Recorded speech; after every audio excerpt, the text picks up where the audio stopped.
چند کلومیٹر چلا تھا کہ نجف کے راستے پر جب یہ بچہ پہنچا، غور کیجئے گا جوانان، ذرا مانگنے کا سلیقہ دیکھیے اور یقین اور اطمینان کس طرح سے اس بچے کا مولا عباس کو راستے میں پہنچا ہی تھا کہ دیکھا کہ ایک سوار آ رہا ہے۔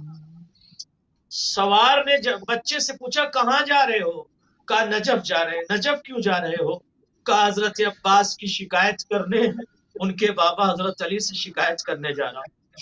شکایت نہ کرو، تمہاری ماں ٹھیک ہو گئی ہے، تمہاری ماں کو شفا مل چکی ہے، جاؤ واپس چلے جاؤ کربلا۔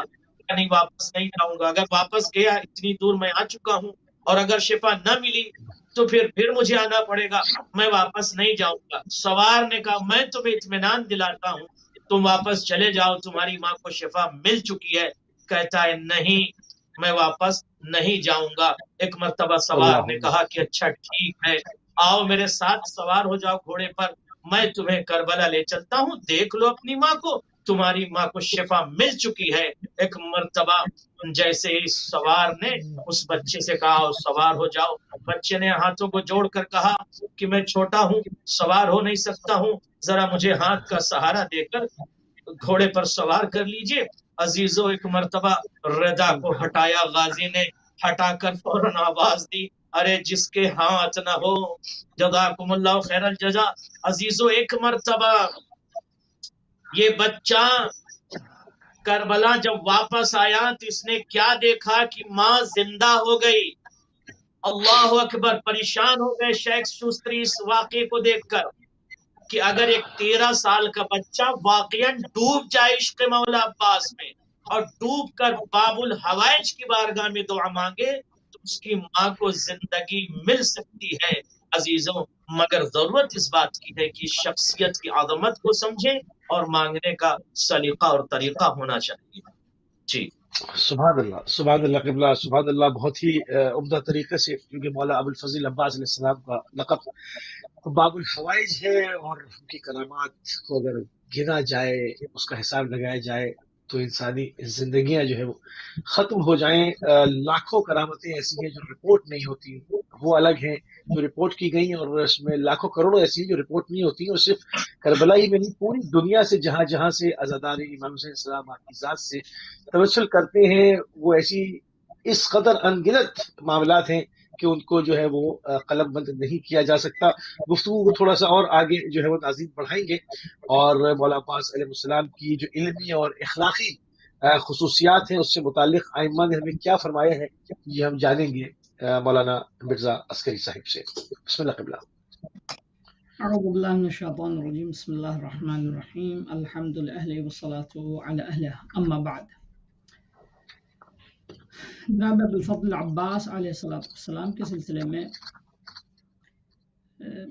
اگر صرف ہم کربلا کے ایک دن کو دیکھ لیں، یا وہ جو امام حسین علیہ السلام کے قیام کے 10 دن جو کربلا میں، یا 8 دن جو کربلا میں، صرف اس تاریخ کو ہم دیکھ لیں تو آپ کی شخصیت کی عظمت کی شناخت اور پہچان کے لیے کافی ہے۔ اور گرچہ تاریخ میں بہت کچھ نمایاں شخصیت کے لیے جتنا ہونا چاہیے جناب عباس کے حوالے سے اتنا نہیں ہو پایا۔ جناب عباس علیہ السلام کی شخصیت سے متعلق جو ائمہ نے تعبیریں استعمال کی ہیں، سب سے پہلے چھٹے امام کی تعبیر آپ دیکھیں کہ آپ سلام کہہ کے امام صادق علیہ السلام فرماتے ہیں کہ اللہ ہمارے چچا پر رحم کرے، کان نافذ البصیرہ وصلب الایمان۔ جناب عباس علیہ السلام نافذ بصیرت تھے، صلب الایمان یعنی ایمان راسخ آپ کے اندر جو ہے وہ خود نافذ بصیرت جو ہے، آپ ان دونوں لفظوں کی اگر ہم کیا نام ہے اس کی مختصر سی اگر تشریح کریں، نافذ البصیرہ یعنی ایک آدمی بصیر ہوتا ہے، اس کے اندر بصیرت ہوتی ہے۔ بصیر اس کو کہتے ہیں، صاحب بصیرت اس شخص کو کہا جاتا ہے کہ جو صحیح موقع پر صحیح فیصلہ کرے اور حقائق اور حالات کو دوسروں سے بہتر کیا نا سمجھ سکے، اور حقائق و حالات کے واقعات اور حقائق کے مطابق جو ہے فیصلہ کر سکے۔ ٹھیک ہے، ایسے شخص کو بصیر کہا جاتا ہے۔